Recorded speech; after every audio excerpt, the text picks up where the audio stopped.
Alright, this is Mr. B and politics time. Politics time.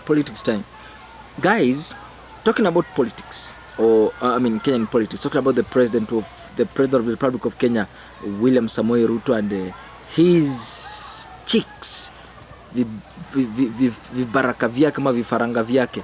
So looking at the history of politics, or looking at the very beginning of politics in this nation, the handing over between the first president of the Republic of Kenya, Mzee Jomo Kenyatta. Looking at that scenario, I think it tells me that is where the problem is. The foundation of politics in this nation was not well organized. These people that took over from the colonizers, from the perpetrators, from the imperialists, the people who took over power from these people were not the same people who were in the forest, who were murdered. They are not even sons and daughters of the men and women who fought for independence and freedom in this nation. They are the very people who were taken to Europe to study there, to learn their cultures.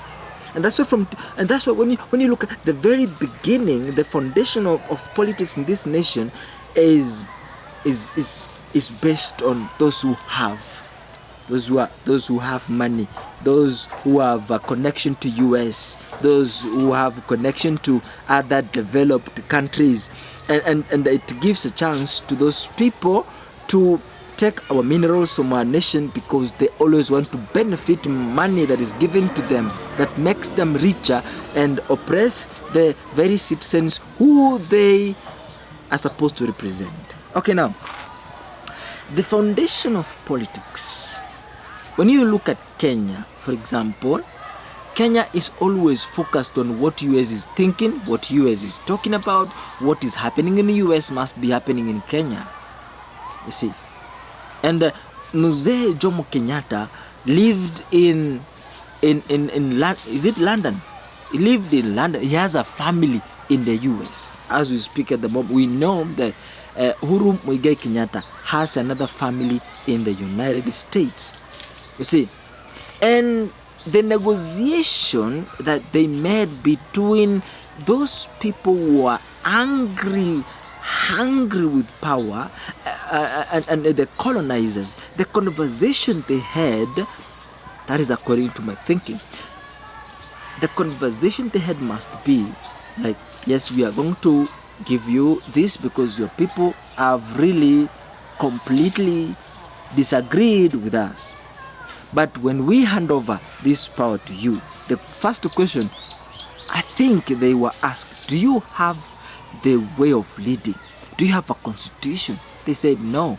Do you have regulations to govern these people? They said no.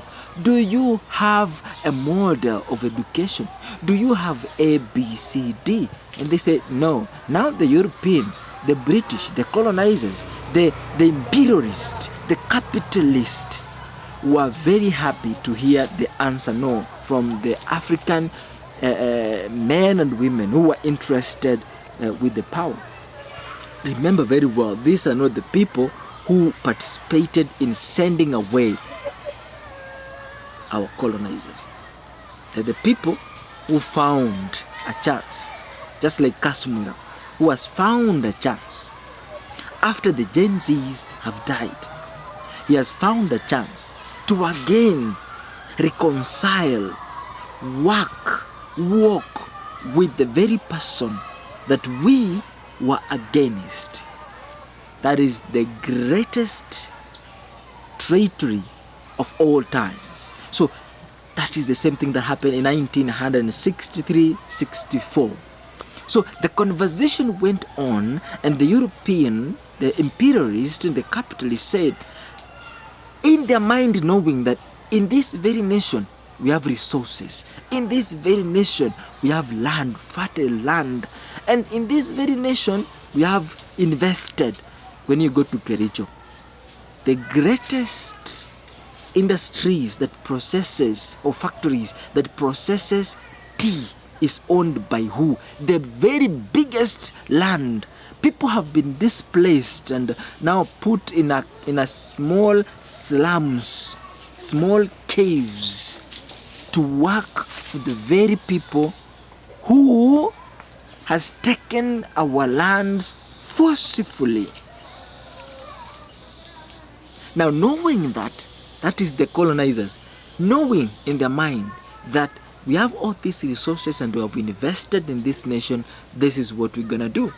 We're going to guide you through how to catch up with your governance, and we will allow you to use our constitution.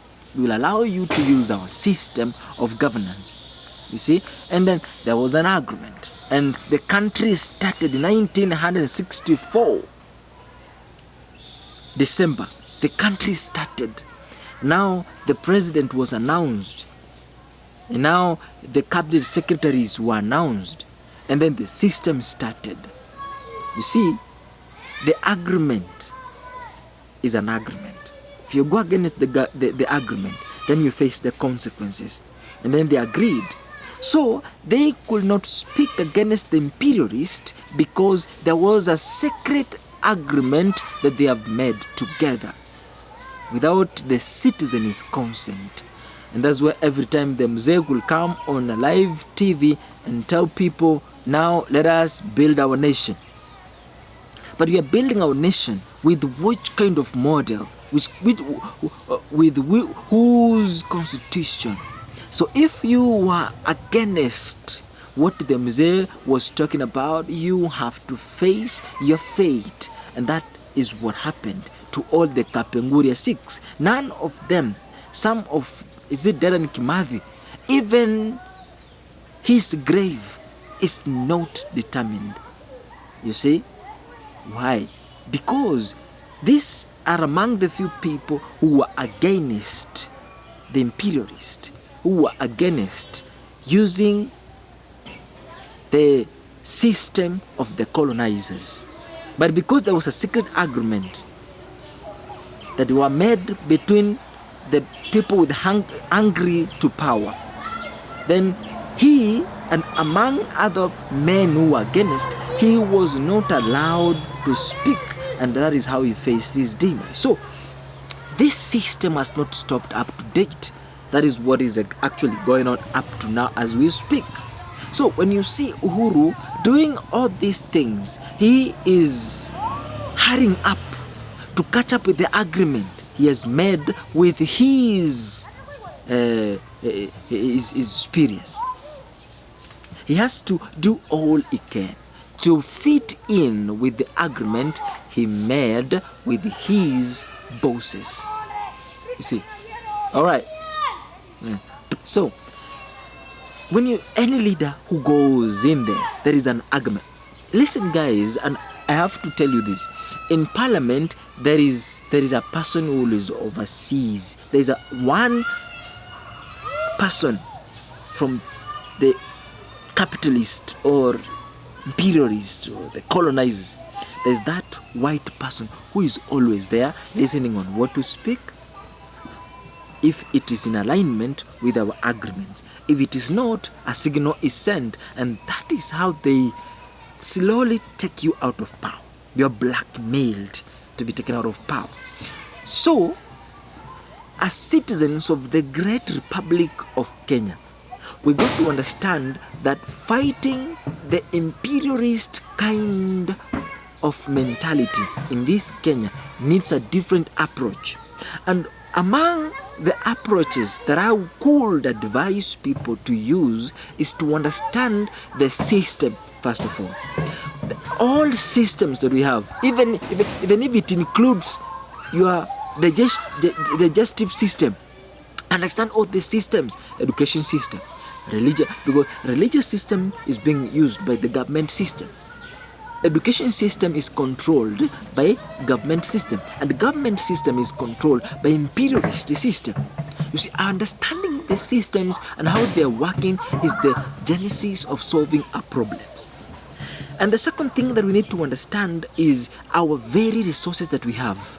Understand that we have A, B, C, D. We have the airport, we have the land, we have things.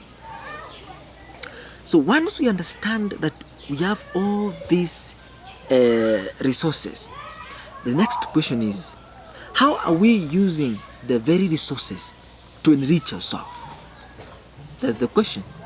How are we using the very resources that we have for our continued benefit, for our growth and development, to realize our dreams, to realize our potentials, and to grow and achieve? So, once we understand on how, then that will be another genesis to growth. The other thing that we need to understand is understand each other, that we are diversically created. We think differently. We think differently. We do things differently. We act differently. But there's one common enemy that we are fighting, and we have to embrace on the differences that we have. Embrace the differences. Acknowledge everyone is, being. Once we are in that realm, we understand each other and we understand the enemy that we are fighting against, then the better. That's why when we say we have to fight against this, then you will see us going all together to fight against that one very enemy. But if we don't understand ourselves and our differences, then we will never fight against this enemy that we're talking about. He will always understand our tactics and weaken our ways to the action that we're supposed to take for change. You see? So, tranquility, honesty, self-understanding are some of the things, aspects that we need to fight against things, systems, plans, to finish our very economy, our very resources. Therefore, somebody else is going to sell us to other countries to raise their economy, to work for other people and not for self. You see? And that is benefiting that very individual who has the same architect. Thank you so much for watching, guys. My name is Mr. B. See you in the next video.